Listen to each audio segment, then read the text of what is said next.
This video was made for educational purposes.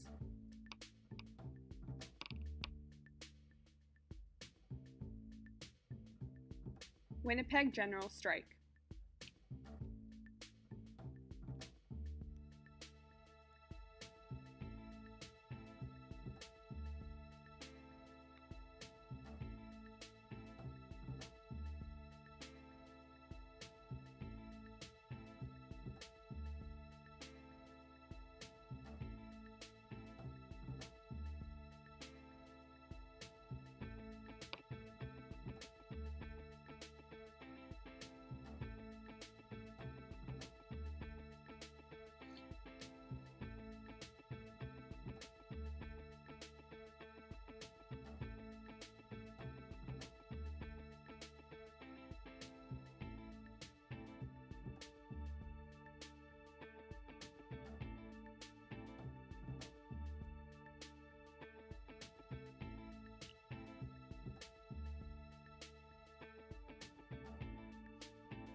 The Winnipeg General Strike was a major strike that happened with the labor workers in 1919.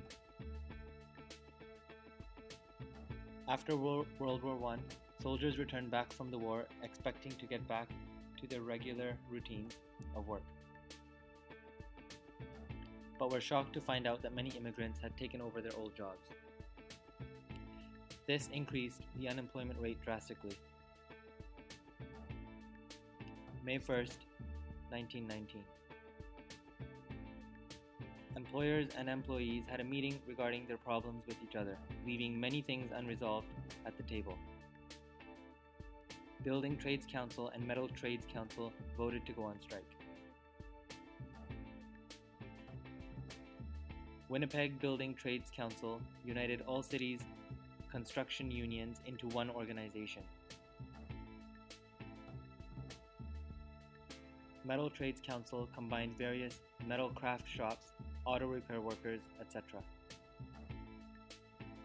R.B. Russell, the secretary and acknowledged leader of Metal Trades Council, Harry Veach, president of former Trades Council, along with W. Logan of Machinists Union. These three were appointed to act as the center of the strike committee. 72 hours prior to the strike date, the Premier and Mayor Gray tried to bring the two sides together and failed.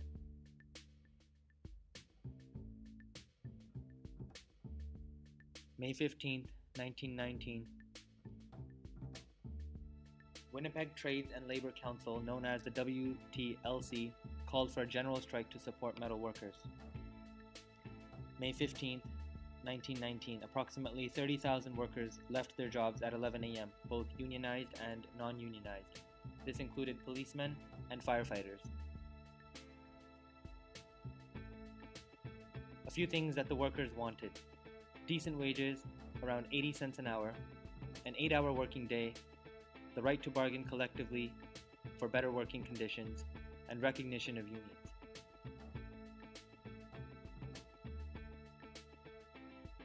The Citizens Committee were a group of people who opposed the strike. 1,000 manufacturers, including wealthy bankers and politicians. Due to a large amount of people walking off their jobs, Winnipeg was basically shut down. There was no mail, no transportation, telegraphs, there was no milk or any food.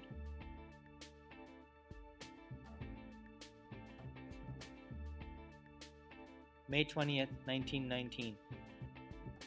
The strike committee sent out cards that read, "Permitted by authority of strike committee." Given to necessary establishments to provide some essential services to keep the city moving. There was minimal groceries, bread, and transportation.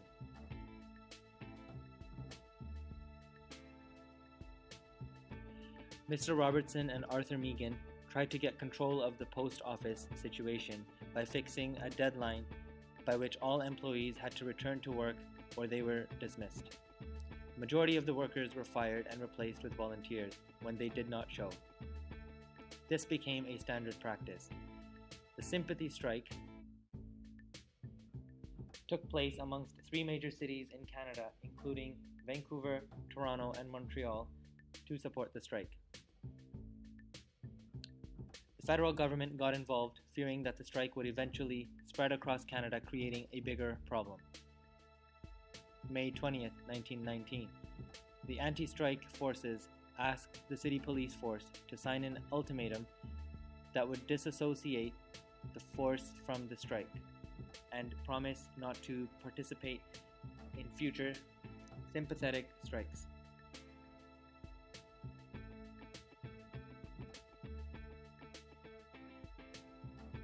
General Ketchen then suggested a special police force be created to replace the current one. They were paid $6, which was more than the normal force was paid. The regular force was fired. Violent parts of the strike started when Sergeant Major F.G. Coppins was a special police member who was thrown from his horse and beaten as they tried to disperse a crowd listening to a man talk inside his car. After that, Ketchen had directed the creation of a large military force in Winnipeg, which was to be used as a militia. The Mounties assisted in outfitting this army.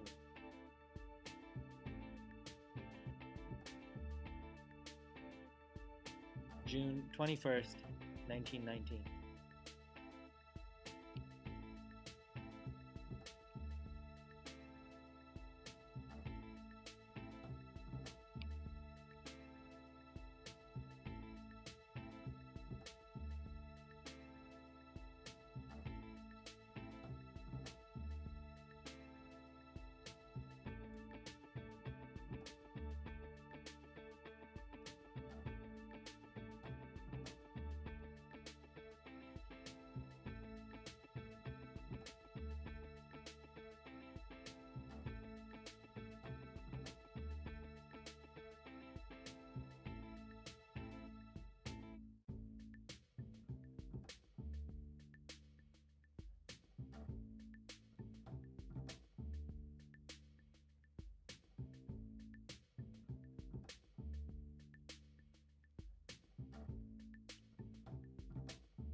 There was 1 man killed instantly, many injured,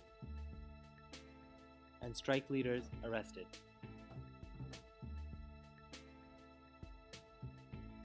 What was the resolution of the strike? Strikers failed to achieve any of their objectives.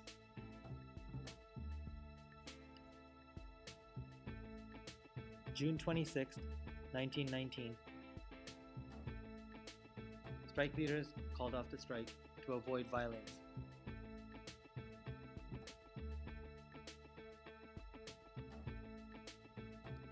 Workers then went back to work at 11 a.m.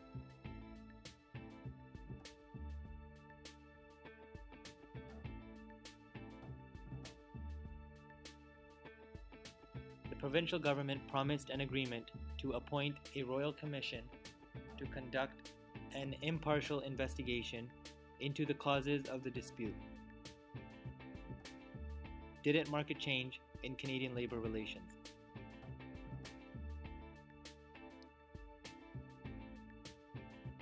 This strike marked an end of an era in Winnipeg and Western Canada.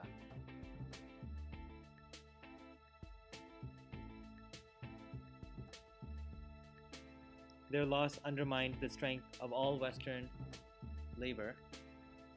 Defeat assured the weakening of those unions and labor leaders who had championed its use and who had called the strike.